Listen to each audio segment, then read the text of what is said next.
어휴, 어제도 마셨는데 오늘 또? 술 걱정 말고 술 편한 오호! 회식은 좋은데 술이 걱정이네. 술 걱정 말고 술 편한 오호.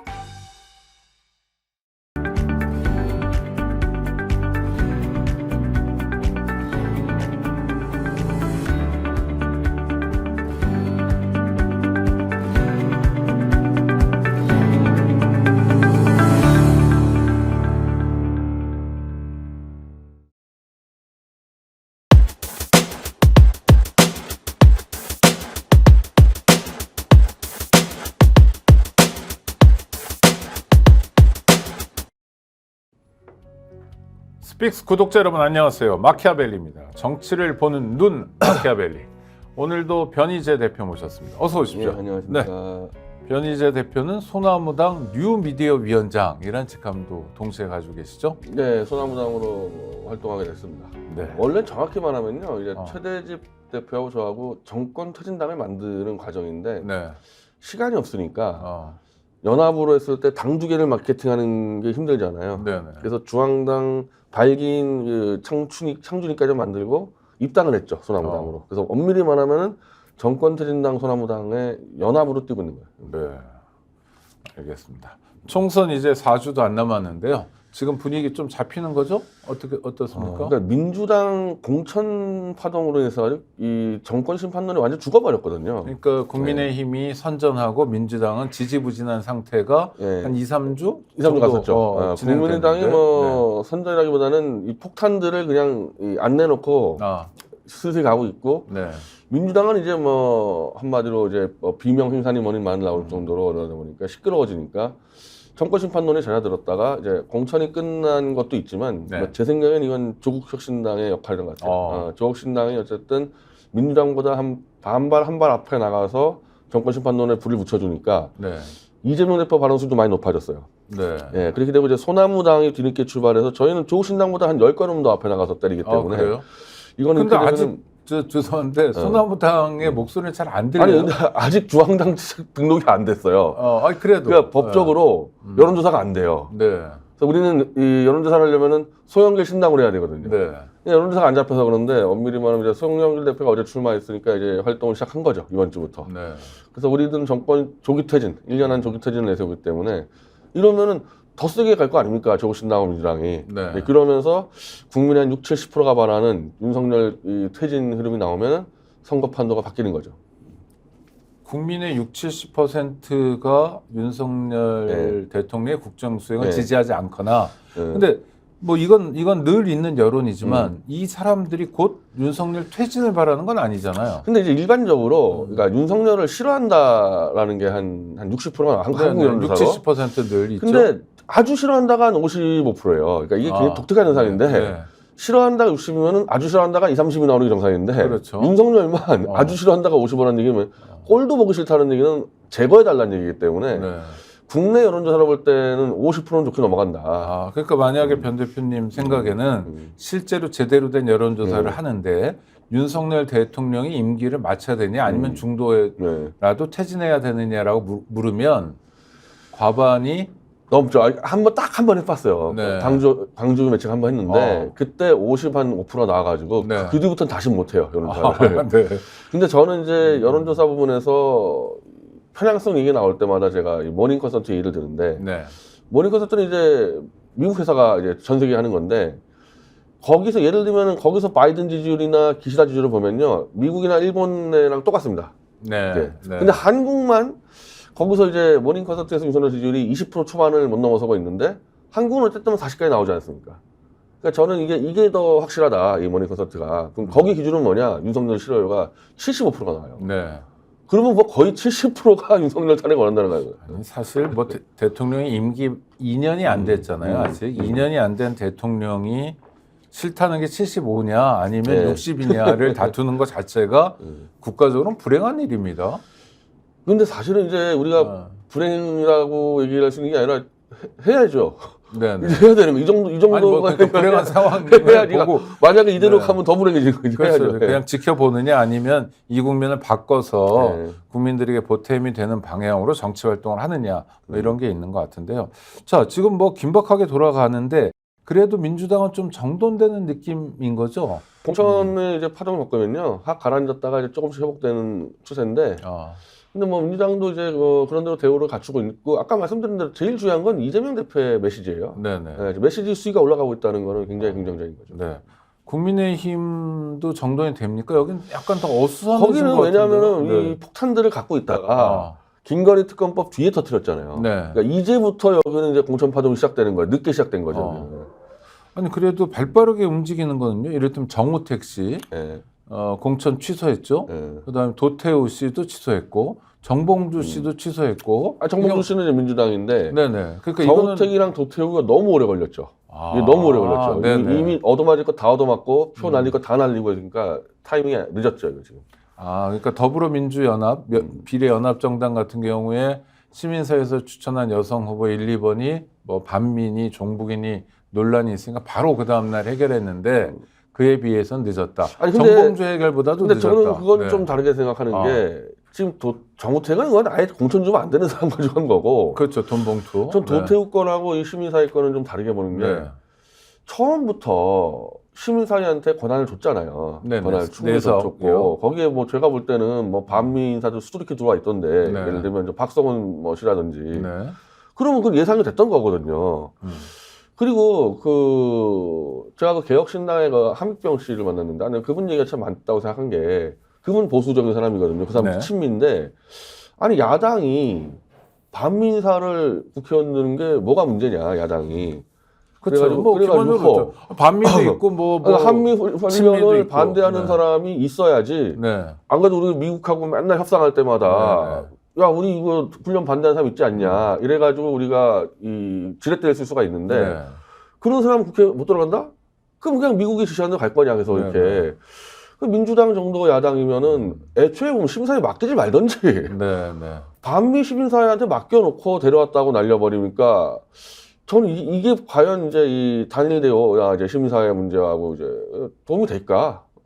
좀 잘못된 판단 아닌가 그래요. 또 나는 사실 뭐 그 얘기를 길게 하고 싶지는 않은데 국회의원 비례 후보를 정하는 과정이 보니까요.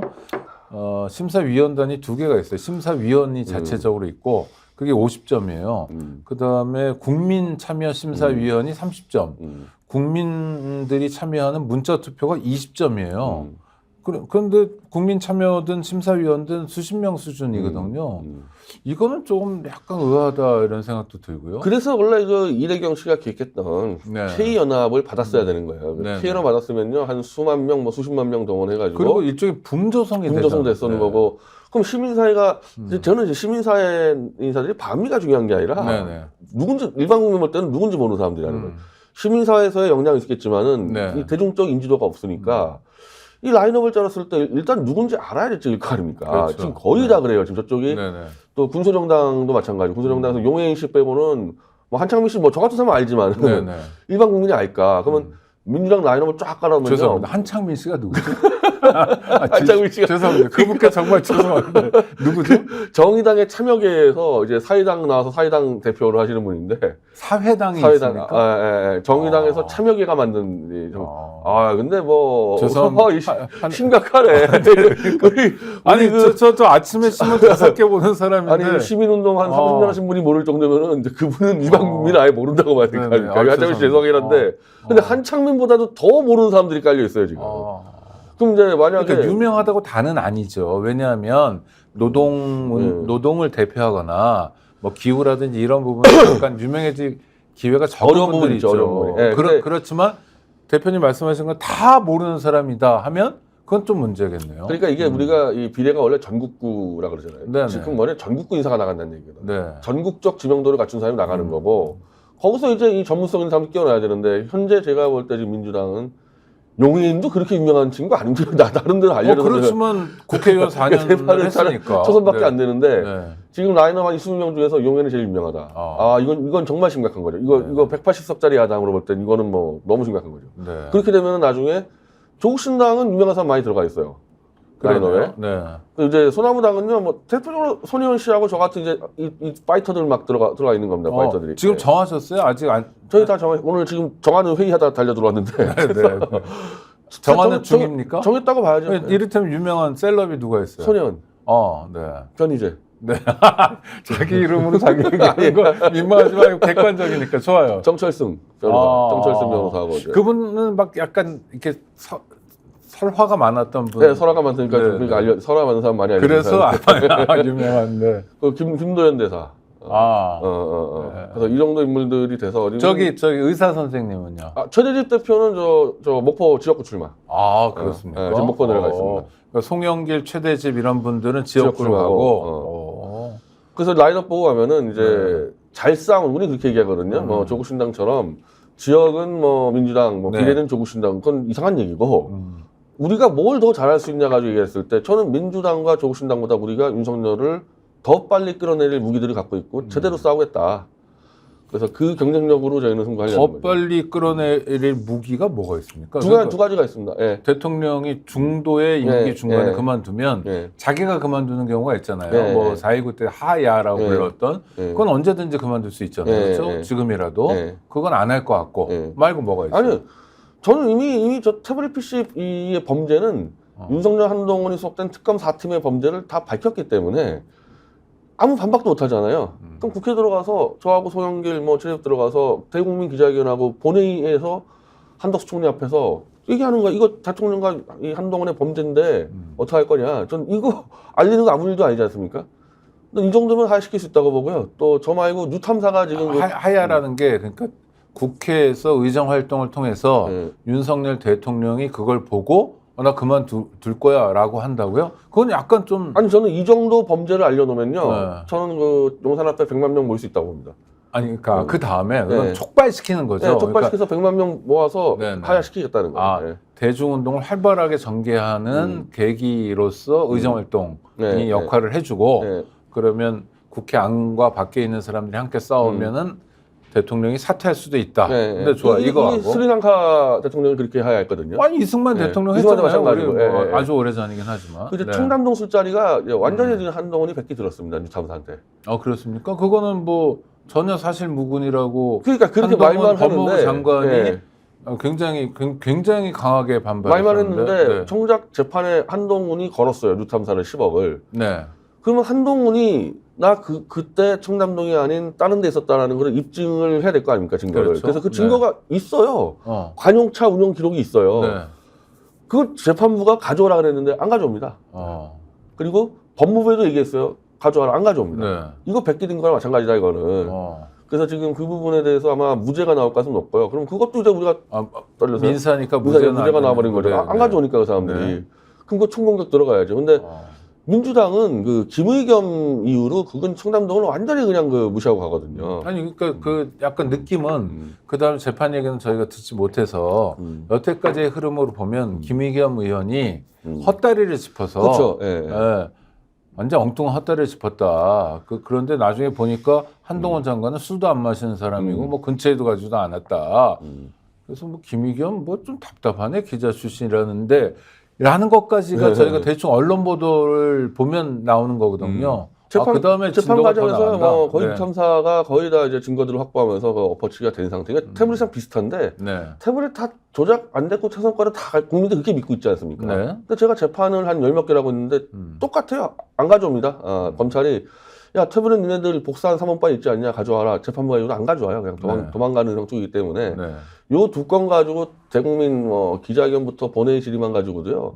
이거 범죄거든요, 이 행위들 전부 다. 아니 저는 보통 정권을 중단시킨다면 이를테면 탄핵을 하든지 국회에서 또는 뭐 개헌을 하든지 두 가지 방법 정도. 왜냐하면 그만둘 사람이면 진작 그만뒀다 이런 생각이 드는데 아 이건 그만두게 만들겠다 이런 탄핵도 쪽에. 물론 이제 탄핵도 발의할 것들이 수두룩하죠. 네, 그리고 네. 특검 발의가 수두룩한다면 국회에서는 200석이 넘어갈 수 있을 것 같기 때문에 그래요? 그러면 그냥 특검만 20개씩 들어가고 집회도 하고 끌려 내려오는데 저는 다만 이제 전 대표님은 쓸 수 있는 방법은 다 쓴다. 다 쓴다. 근데 네. 다만 윤석열을 사람들이 잘못 판단하는데 무지막지하고 뭐 마치 무슨 스탈린이나 뭐 이런 인간처럼 보나 본데 네.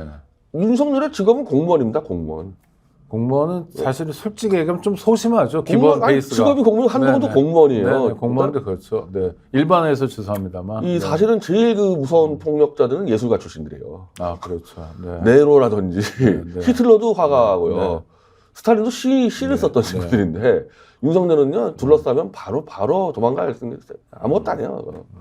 근데 윤석열 대통령을 좀 잘 아는 사람들, 같이 네. 근무했던 사람들의 증언에 따르면 굉장히 뭔가를 두려워하고 있다 지금. 쫄았다 이런 표현들이 많이 나오더라고요. 그럴 수밖에 없죠. 이제 자기가 해놓은 범죄들이 이제 점점 드러나고 더군다나 총선에서 밀린다 하면 이거 뭐 끝장나니까 저는 그 공포감으로 대형 사고도 몇 번 치다가 그냥 지풀에 끌려 나가지 않을까. 그래서 제 공약은 제 비례대표 공약은 1년 안에 윤석열을 퇴진시키겠다 해서요. 만약에 퇴진시키면 전 미더츠 복귀하고 못 퇴진시키면 이제 공약을 실패했으니까 저는 사퇴하겠다. 이게 제 공약인데. 변 대표한테 표를 던지면 그 의원직은 1년짜리 네, 의원직이군요. 1년짜리입니다. 사실 저는 3개월 얘기하려고 했는데 당에서 이거는 안 믿는다. 3개월 그러면은 3개월 너무 짧죠. 왜냐하면 저 뭐 100만 명이 모이더라도 시간은 좀 필요해요. 다만 이제 6월에 이제 등원하게 되잖아요. 그러면 4, 5, 6하고 6월 도 7, 8, 9월 정도면 끝낼 수 있지 않을까? 제 계산인데. 네. 하지만 그 얘기를 하지 말라고 이제. 네네. 뭐 안 하는 게 좋다는 생각 드는데 그래서 대통령이 좀 쫄아 있는 상태이기 때문에 이종섭 전 국방부 장관도 이게 지금 대표적으로 사고 치는 거죠. 사고죠, 그렇죠? 대표적- 그리고 왜냐 여론도 굉장히 네. 나쁘고 공범관계인데 어떻게 그러냐 해도 좌파 언론이 뭐 좌파 매체랑 같이 공수처랑 짜고 뭐 이런다라는 프레임이 이게 차라리 그냥 국내에서 버티는 게 낫지 이런 식으로 가면 도주 아니야, 도주. 그 아니, 범인 그리고 높이고요. 너무 도드라지게 보이잖아요. 그러니까 선거에도 도움이 안 될 것 같은데요, 그렇죠? 이거 굉장히 위험하고 이게 탄핵은 이걸로 될 수 있어요, 이걸로도. 아 그렇죠. 이게 지금 위험한 게 호주가 지금 다 들여다보고 있거든요. 네, 이게 호주가 제일 민감한 게 지금 중국이랑 굉장히 긴장이 높아졌는데 네, 이 한국에서 이거 왜 국방장관을 호주로 보내냐 할 말이 없다 보니까 군사연대 때문에 보냈다고 떠들었어요. 네. 그러면 한국과 호주가 군사연대를 하고 있다? 저거는 당연히 중국 입장에서 볼 때는 네. 이것들이 지금 뭐하냐 해가지고 항의가 들어올 수밖에 없거든요. 그렇죠. 뭐 한미일 동맹만이 아니라 인도태평양 넓어져가지고 한미일 동맹 할 오스트레일리아까지. 때도 함부로 군사연대만 안 써요. 그렇죠. 한미일 동맹으로. 네. 근데 어디 호주랑 한국이 군사연대를 떠듭니까? 아. 그럼 중국이 컴플레인 제기하면 호주는 이거 이 사람 쫓아낼 수밖에 없거든요. 그 전 세계 제가 이제 가름이 되는 게 조급하니까 쫄리니까 아무 말이나 하다 보니까 이게 중국에 걸리는지 이게 호주에 걸리는지도 생각 못 하고 와 이건 정말 수권 능력이 의심되는 그런 이건 상황이네요. 정말 탄핵감이에요. 이건 그 외교 안보를 망치는 일이고 아니 그 어떻게 대사를 국방장관 출신 대사를 보내지도 않아요. 바로 이 문제 때문에 네네. 군사연대처럼 보이잖아요. 국방장관이 가버리면 네네. 애초에 이건 보내면 안 되는 사람 보내버린 거죠 지금. 아니면 저쪽에 우리하고 군사연대 하지 않은 뭐 아프리카나 남미 보내면 되는데 국방장관은 이게 장관급이잖아요. 그렇죠. 장관급이려면요 우리 입장에서는 1급지라 그래가지고 네. 일본, 미국, 뭐 독일, 프랑스 거기만 정도? 보내야 되는데 네네. 호주는 아니에요 그게 1급지가. 근데 그거를 장관 보내려니까 그냥 순식간에 1급지로 바꿔버렸다 보니까 그럼 호주는 우리 대사를 상대할 사람이 있을 거예요. 거기는 그렇죠. 차관급이 나와요. 네네. 그 장관이었잖아요. 네. 이거 바꿔야 돼 장관급으로 또 호주는. 그러니까 이게 지금 외교의 결례를 한두 개 저지르는 게 아니에요. 지금. 게다가 좀 창피한 일인데 호주의 대표적인 국영 언론이 이 전 장관 지금 호주 대사가 된 분에 대해서 보도를 좀 크게 했다면서요. 그건 뭐냐면 그 일반적으로 이 공영방송의 존재 이유가 국가 안위에서 있는 거거든요. 네네. 그러니까 호주 정부의 이 불만을 공영방송이 하는 거죠. 아. 정부가 때릴 수는 없으니까. 네네. 아니, 한국이 정말 이상한 일을 하고 우리한테 왜 이래? 근데 한마디로 아. 이거 이 정도 보도면 데려가라. 네네. 네. 근데 안 데려가잖아요. 여기서 만약에 저는 이건 해줘야 된다 보는데 대한민국 그 애국 시민들 네네. 호주에 있는 분들이 네. 한국 교민들이 만약에 호주 정부 앞에서 시위하잖아요. 이러면 호주는 이종석이 쫓아낼 수밖에 없어요. 아, 지금은 교민들이 주 호주 한국 대사관 앞에서 시위를 하는데 아예 호주 정부에 가가지고 네. 예를 들면은 그렇죠. 호주는 어, 굉장히 민주화의 정도가 높은 당신 나라니까. 너 호주 너 아. 윤석열 정권의 범죄를 은폐하기 위해서 너희들 무슨 뒷거래 했냐 윤석열하고 이렇게 치면은 그렇죠. 한국계 호주인들이 그렇죠 네. 애국가들이 아, 그래서 쫓겨나올 가수 없다. 네, 우리 총선 전후에 쫓겨나올 가수 없습니다. 그러겠네요. 또 지금 그 언론이 특히 보수 언론이 최근 들어서 긴장감이 다시 높아졌어요. 그 전까지는 뭐 만세 부르고 비명 행사 타령을 요거를 하다가 맞아 하나 생각났는데 네. 저희 송영길 대표가 원래 외교안보 전문가거든요. 네네. 그 4대 강국의 언어 다 하잖아요. 아, 그렇죠. 중국, 러시아, 네, 일본어, 네. 미국 다 하니까 우리 당선되면요. 저 송영길 손혜원 친해집이 호주를 찾아가서 아, 호주 그 국회에다 장관 면담해가지고 당신들 이 범죄자 은폐 돈 주지 마라 쫓아내라 이렇게 이걸 제가 공약으로 내겠습니다. 네. 알겠습니다.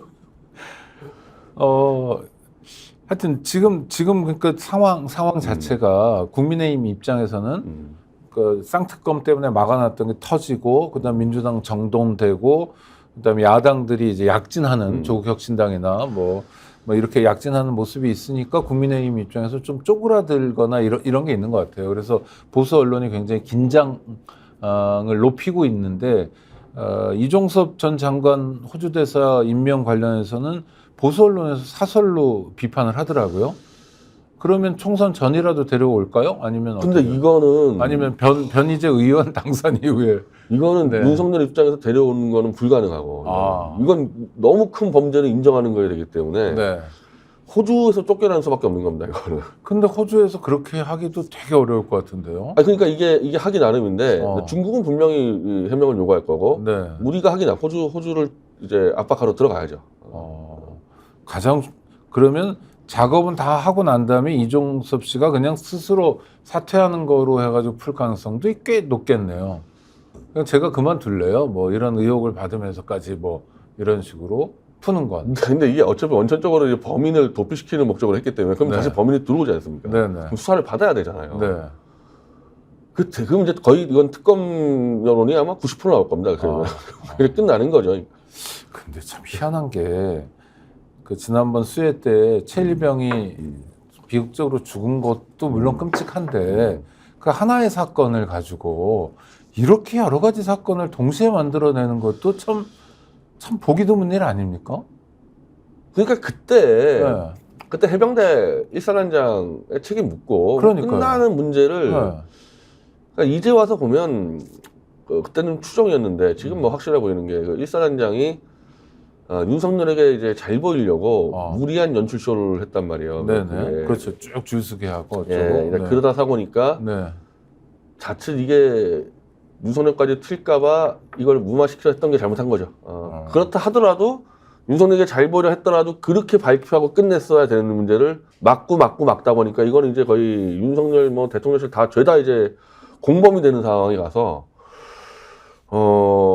근데 지금 모든 게 다 그런데 이게 이 사람들이 다 자꾸 막으니까 뭐 김건희 건도 그렇고 그러니까요. 다 이제 조직 범죄가 되는 거야 이렇게 되면은. 아니, 근데 왜 이렇게 수가 낮을까요? 검사들이어서 그런 것 같아요. 이게 좀 여태까지 그래 보니까 통했다. 늘 그래왔으니까 이게 한두 번 네네. 그런 게 아니라 이 사람들 이제 수법을 보니까요. 이제 청담동이나 TV사 네네네. 다 조작이에요, 이게. 그러니까 늘 조작으로 넘어가고. 근데 검사들이 조작하면 누가 밝혀냅니까? 그러니까 이제 이벌은 못 고치고 모든 국정을 다 조작을 하다가 지금 쌓인 거죠. 그러면 와 정권 바뀌면 엄청난 사태가 벌어지겠네요. 이거는요, 그 특검 한두 개로 게임 될 게 아니라요. 저거 정말 이제 마치 5.16 이후에 거의 했듯이 그냥 거의 윤석열 관련된 거는 그냥 다 쓸어버려야지만 될 겁니다. 그거. 그래서 지금 공직사회가 잘 안 움직이고 있다는 얘기도 많이 나옵니다. 위축되고 잘못하면 이거 어떻게 되는 건지 몰라 뭐 이런 것도 있고요. 보신주의가 저는 팽배하고. 개인적으로는 그 BC 정부 부역자 처벌법을 좀 벤치마킹해서 그러니까 나치 점령하에 네네네. 프랑스의 프랑스. 이제 친나치 괴뢰 정부 부역자들 처벌법을 만들어서 했는데 그때 1만 명을 구속시키고 네. 1만 명을 수사해서 1000명을 구속시키고 100명을 사형시켰어요. 네. 저는 그걸 해서 윤석열 부역자법을 만들어서 뭐 그 정도까지는 아니지만은 몇 명은 뭐 사형시켜야 되는 수준이 아닌가. 뭐 사형은 반대하셔요. 사형론은 반대하시겠지만은 네. 그리고 그러니까 비시정부특별법 같은 거 만들어가지고 부역자 처벌을 해야 되는 거예요. 특히 보수가 더 좀 위험하다고 보는데 네. 이 사람들은 애초에 윤석열이 박근혜 수사할 때부터 조작 날조 범위라고 주장을 해왔던 사람들이야. 네. 다 알았잖아 윤석열이 이럴 거. 그러니까 제 태블릿 PC 조작론은 진보 사람들은 생소하지만 네. 보수는 다 알고 있었거든요. 어. 그 비시정부처벌법의 특징이 뭐냐면 교사, 이 기자 이런 사람들을 처벌한 게 나치가 나쁘다는 거를 제일 잘 아는 사람들이 나치를 찬양했다는 건데 이러면서 어떻게 형사처벌의 중요한 키워드 중에 하나가 공연이거든요. 네. 공연성이라고 그래서 공연이 알고도 그러면 그건 죄질이 나쁘다, 무겁다. 아, 지금 보수 지식이 딱 그래요. 네. 제일 잘 알아 윤석열 얼마나 나쁜 검사인지를 그걸 국민들에게 속이지 않았습니까? 그러면 정권은 5년이지만 예를 들어 보수가 가져야 될 가치, 보수가 만들어 가고 싶은 세상 이런 거는 5년보다 훨씬 길잖아요. 그러니까 일개 정권하고 운명을 같이 하면 안 되는 거 아닙니까? 그러니까 우리가 이제 전화철의 대표가 답답해가지고 우리만 네. 나온 거잖아요. 근데 보수 99%가 다 그러고 있는데 요즘에 좀 또 신기한 게 의사들이 다 보수거든요. 네, 그래서 네. 의사들을 조사하니까 90%가 윤석열을 찍었어요. 네. 근데 의사들 때려잡으니까 조갑재 씨부터 이제 윤석열 퇴진을 주장하고 나서는 건데 네. 그러니까 의사들이 보수하다 보니까 보수 농객들하고 잘 아는데 이게 지금 영향을 미치는 거죠. 이렇게 무자비하게 이 전문 의사들을 때려 죽인다. 이거는 보수가 볼 때는 김일성이나 스탈린 같은 짓이에요. 그러니까 이 저 폴포트라고 저 캄보디아 독재자고 뭐 엄청나게 사람 많이 죽였죠. 학살. 식자층을 죽인다 그래가지고 네. 안경 쓴 사람을 네. 다 묻어버리는 그런 네. 건데 지금 윤석열 하는 짓을 지금 그렇게 인식한다는 거예요. 조갑재 같은 사람은. 그러니까 보수 핵심 지층이 완전 붕괴되고 있는 거죠. 예. 그러니까 의료 개혁을 한다 하더라도 의료인 전부가 악당이거나 때려잡아야 될 타도의 대상일 수는 없는데 그런 식으로 밀어붙이고 있다는 거죠. 그러니까 보수 정서에도 너무 안 맞고 이게 아주 심각한 이 영향을 미치고 있는데 지금 지지율이 약간 올라간다 싶으니까 전혀 이걸 캐치 못하고 막 밀어붙이지 않습니까? 그러니까 엄밀히 말하면 윤석열 정권이 보수 정권이 아니기 때문에 저런 짓을 하는 거예요. 네. 이 보수 쪽에서 경고음을 울리는데 이게 안 들어가는 거거든요, 정권 쪽에서. 안 들어가는 까닭이 뭡니까? 그러니까 예를 들어 이종섭 전 장관을 호주 대사로 보내자라는 아이디어가 어디서 나왔을 거 아니에요. 대통령실에서 대통령의 아이디어든 뭐 어떤 관심 같은 직원의 아이디어든 간에 그렇잖아요. 메커니즘이. 그럼 딱 결정할 때 누군가 뭐 어떤 뭐 수석이든 누구 외교안보 수석이든 그렇게 하시면 안 된다. 아까 말씀하신 호주를 생각해서도 안 되고 이거는 발목 잡힌다. 이런 게 왜 안 돌아갈까요? 검사들끼리 결정하는 것 같아요. 검사들끼리. 그러니까 이명박계라든지 네. 보수 시민사회의 말은 아예 안 듣고 이제 선거만 좀 이명박계가 해주는 거고 모든 국가 운영은 검사 한 대여섯 명이 하는 것 같아요. 그러니까 아예 끼지도 못하게 하는 건가요? 그럼 쟁점화 됐잖아요. 네. 이종섭 씨가 출국한다. 호주 대사가 됐다. 그 다음에 또 언론 보도에 의해서 뭐 출국 금지가 돼 있다. 공수처 수사도 안 받았다. 뭐 이런 상황. 이런 상황에서는 문제를 풀어야 되는 거 아닙니까? 정권 차원에서. 아니, 제가 윤석열 대통령 걱정해서 하는 얘기가 아니라 의아해서. 그러니까 이 정권 참여자가 보수 시민사회나 보수 농객이나 아니면 차라리 MB계라든지 이게 아니라는 거죠. 수권 능력이 있었던 또는 경험이, 국정운영 경험이 있었던. 아까 말씀대로 의사들이 보수 네트워크가 굉장히 이제 많이 활성화되어 있는데 의사들의 이 경고음이 글로 들어갔어야 돼요, 원래부터. 근데 안 들어가고 있잖아요. 그러니까 조갑재 같은 사람이 그냥 혼자 지르고 있는 거죠. 그러니까 제가 알기로는요. 뭔가 구준궁궐에 갇혀있는 느낌이 조갑재 같은 경우 MB 때나 박근혜 때나 경고음 들리면 들어가요. 대통령한테.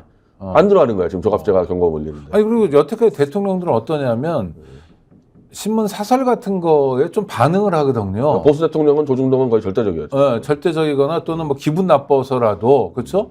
하여튼 뭔가 반응이 있고 그다음에 뭐 서운하니 뭐 밥이라도 먹을래? 라든지 뭐가 있었는데 윤석열 대통령 그런 면에서는 조금 유튜브만 보나요? 제가 알기로는요, MB 때나 박근혜 때나 조중동이 공동으로 움직였냐, 안 먹힌 게 하나도 없었거든요. 근데 이번에 이 비대위원장 선임 때 조중동이 그 난리 쳤는데 한동훈으로 갔단 말이에요. 야, 이거는 보수 정권이 아니다. 조중동도 컨트롤 못 하는구나, 이거는. 알겠습니다. 근데 변 대표님이 뭐 계속 진단해 주신 것처럼 이준석 대표가 저 활약이라는 게 좀 요새는 그런데 개혁신당은 영 지지부진이네요. 그러니까 이게 한 번 핵심이 지지층이 붕괴되면 회복이 안 되는 거예요. 이준석은 이낙연 손잡으면서 핵심 20, 30대 지지층이 붕괴됐거든요. 네. 회복이 안 돼요, 이거는. 근데 지역구 선택은 어떻게 해요? 동탄. 잘못 갔죠. 아, 그렇습니까? 물론 다른 데 가도 마찬가지인데. 어디 가도 잘 안 되지만. 네. 결과적으로는 어디도 대구도 안 되는 건데 여기도 이제 이준석하고는 어울릴 수가 없는 게 여기는 대기업 이 화이트 칼라들 계층이 그렇죠. 살기 때문에 정서적으로 이준석은 안 맞아요. 이준석은 20, 30대에 좀 키보드 워리어들을 끌고 다녔는데 그러니까 여기에 지금 저 여당은 이제 반도체 박사가 나왔고 야당은 자동차 공장원사장이 왔기 때문에 그 사이에서 이준석이 과연 저는 이제 궁금한 게 산업 관련 토론을 해야 되거든요. 과연 해낼 수 있을까? 진짜 그쪽 전문가들하고 거기서 이준석 실력이 드러나지 않을까 그래요. 그러니까 이 당 저당은 그래도 동탄이라는 지역 특성을 고려해서 뭐 그런 사람들 젊지만 뭐 반도체를 했던 사람을 보내거나 또 저 현대자동차 사장이면 그래도 스펙이 좋은 거잖아요. 이런 사람을 보내는데 여기도 안 맞는다. 그럼 왜 그런 선택을 할까? 여기도 이제 불안해서 그런 건가요? 아니 일단 지금 모르는 사람들이 대구를 권했는데 대구에서 이준석은 공간이 전혀 안 나오거든요. 윤석열을 지키자가 일단 대구의 다수고 그게 아닌 사람들은 박근혜인데 이준석은 윤석열하고도 싸우고 박근혜 또 탄핵에 또 앞장섰기 때문에 대구에서 이준석을 지지하는 측이 나올 수가 없어요. 그러니까 공간이 안 나오니까 차라리 수도권의 젊은 층을 보고 왔는데 여기는 이제 어떻게 보면 저 서울에 좀 젊은 민주당 지지층 많은 데보다도 좀 다른 데를 들어왔죠. 아니면 당대표가 됐을 때도 아마 그런 움직임이랄까 그런 포부였는데 내가 이제 젊은 보수고 보수의 새로운 미래다. 이런 걸 보여주면서 대구로 갔으면 혹시 더 거기도 안 됩니까? 안 돼요. 아까 말한 대로 대구는 윤석열 7, 박근혜 3으로 양분돼 있거든요. 윤석열 7, 박근혜 3은 어떤 거세요? 아니면 뭐 그냥 대충 그 정도다? 윤석열 대통령이 지지율이 75% 나왔습니다. 대선 지금 대선 나왔습니다. 그게 그대로 유지되고 있어요. 물론 지지율 자체는 50% 떨어지긴 했는데 결국 선거 붙으면 그 정도 되는 거고 만약에 이제 거기서 이 박근혜가 깃발 들었다 했으면 30% 나올 걸로 예상한 건데 박근혜가 손을 잡았잖아요. 그러니까 사실 더 공간이 없어져 버린 거죠. 그러면 대구는 석권이겠네요, 당연히. 지금으로서는 석권할 수 있는 데가 대구 하나죠. 경북 대구 하나죠. 대구 경북. 지금 PK도 좀 약간 위험한 보이고. PK 위험은 전국 판세랑 같이 가는 측면이 있다라는 건가요? 다만 이제부터 반영이 될 텐데 아까 말 의사가 대구 쪽 의사가 정말 핵심 지지층이었어요. 그렇죠. 대구인데다 의사니까. 여기가 파괴됐고 이번에 도태우 사건으로 이 태극기 핵심 지지층이 또 완전 붕괴가 됐거든요. 도태우라는 이 공천 취소한 사람은 태극기에서 중요한 역할이 그렇습니까? 도태우 씨가 제 태블릿 변호사였기 때문에 잘하는 분이 너무 잘 알고 저랑 태극기 운동을 같이 탄핵 무효 운동을 같이 한 이제 이른바 강경 태극기의 핵심 인물인데 이 사람을 서커스단 위에 올려놓고 막 사과를 강요를 하고 사과를 2번이나 했습니다. 이 사람이 딴 건 몰라도 이 전두환 문제를 사과한다거나 보석할 때 굉장히 모욕적인 건데 그래놓고 잘랐잖아요. 그러니까 처음부터 공천 주지 말든지 아니면 바로 자르든지 이 사람의 챙피는 줄 대로 주고 시간은 되게 끌고 아무 문제 없었다 그러다가 막 지금 여론이 이렇게 돌아가니까 그냥 내다 버렸다. 자, 광주 문제는요. 이거는 진짜 제가 이 보수에 있을 때 지만원의 그 광수놀이라고 있어요. 뭐 북한에서 온 공작원 광수 1, 2, 3, 4. 단순히 북한군이 슬쩍 개입한 게 아니고 북한에서 광주에 임시정부를 세워서 거기 황장엽이가 사령관으로 들어오고 그러니까 뭐 이거 빨리 폐기 처분했어야 되거든요. 이때 이걸 선언했어야 되는 거예요. 최소한 뭐 전광훈 사람들이 이건 파탄 내겠다 해야 되는데 슬슬 간 거야 계속 이렇게 갔으니까 이건 도태우 어쩌면 피해자일 수가 있어요. 보수에. 보수는 그런 표현들을 상당히 익숙하게 들었었거든요. 집회할 때마다. 근데 그걸로 날려버리니까 그럼 도대체 이 정권은 도대체 뭐냐. 이게 보수 핵심층이 이제 유튜버들이 다 돌아서고 있죠 지금. 한마디로 윤석열 균열이 있다는 건 사실이겠네요. 그러니까 윤석열 정권에 그렇게 극단적으로 찬양했던 그 아주 이 K모 유튜버가 있는데 네. 이태원 유족들은 막 모욕하고 어이구. 이 사람 지금 이제 이 국힘당에 데모하러 갔어요. 그 사람이 도태공천- 김상진이라고. 아, 그러니까 이름 되면 고소 들어가니까. 아, 그렇습니까? 네. 아이고. 이름만 나고 고소 들어가. 아이고. 저 고소 한 2번 당해봤어요, 그분한테. 네. 그러니까 그거 지금 데모하러 갈 정도로 이 아. 핵심 지지층이 이제 엄청 분노를 하고 차명진 씨 같은 경우 이제 이 국힘당 심판하겠다 네, 네, 그러고 만만치 않을 겁니다. 아니, 그러니까, 저 이름 한번 제가 제가 책임지겠습니다. 그 김상진 씨가 왜 국힘 앞에서 데모를 합니까? 아니 도태우 공천 취소. 그러니까 예. 태극기 세력을 대표하는 정치인인데 이를테면 아스팔트를 대표하고 길거리에서 자기 역할을 했던 사람인데 이렇게 내다버릴 수 있냐라는 분노. 변 대표님이 보시기에 지역구에서 야 정말 여기는 꼭 주의 깊게 보세요. 재밌을 지역구 어디? 저는 유영하 지역구에 사실 제가 직접 출마까지 고려했었는데 제가 네. 언론사 사퇴 시간 좀 놓쳐가지고 그런데 네네. 유영하와 대구 시민의 싸움이거든요. 어. 과연 이제 이 상식적인 대구 시민이 이길 수 있을지, 근데 어떤 식으로 저는 지원하러 들어갈 겁니다. 그러니까 유영하는 윤석열과 박근혜 야합으로 이제 된 공천이기 때문에 네. 이걸 그냥 찍는다? 이 대구 사람들은 정말 그야말로 개들이 취급당했는데 현재 윤창중 씨, 뭐 조원진 씨가 출마를 준비하다가 못 나갔고 네. 민주당에 이제 권태승 씨가 혼자 나와 있는데 이거는 뭐 대구 시민들은 딴 거 계산할 거 없이 무조건 유영하 떨어진다고 하면 민주당 후보 찍어야 되는 겁니다. 이거. 네네. 그래서 상식적인 힘을 보여줘야 되는 거죠. 가능성은 얼마나 보세요? 유영하 낙선 가능성. 그 뉴탐사하고 저희가 공동으로 유영하가 이관섭 대통령 실장각에 1+1 공천을 요구했다는 증거를 확보하고 있거든요. 네. 그러니까 자기 거 1+, 제가 볼 때 나머지 1+는 도태였던 것 같은데 네.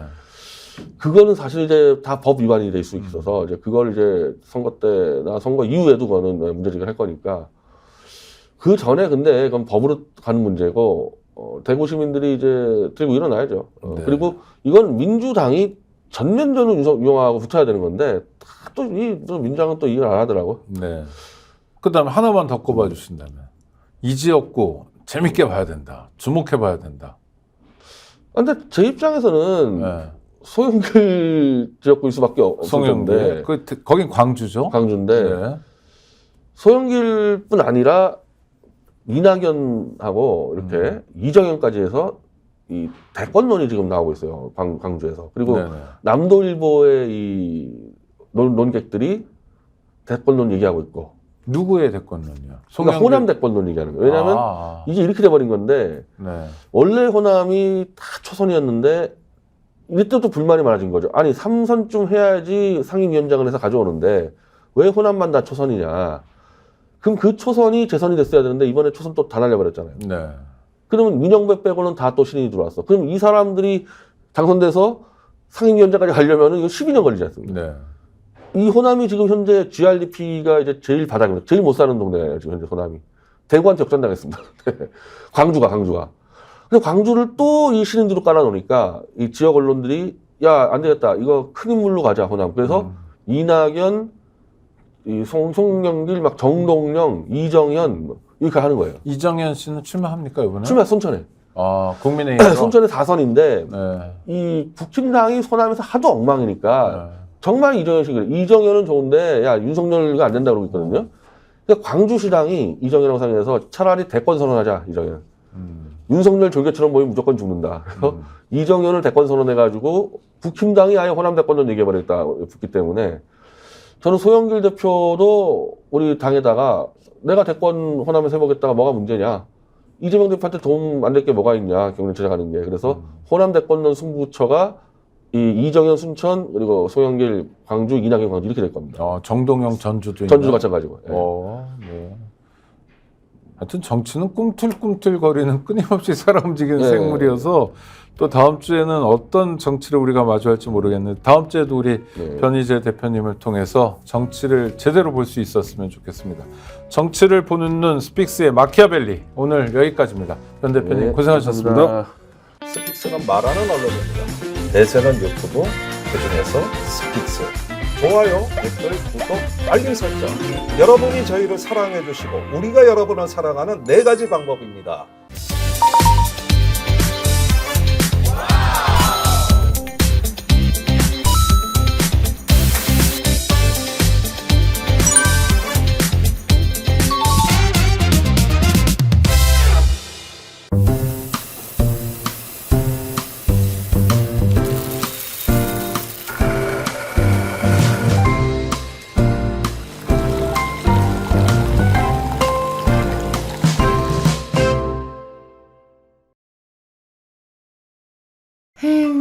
회식은 좋은데 술이 걱정이네. 술 걱정 말고 술 편한. 어허.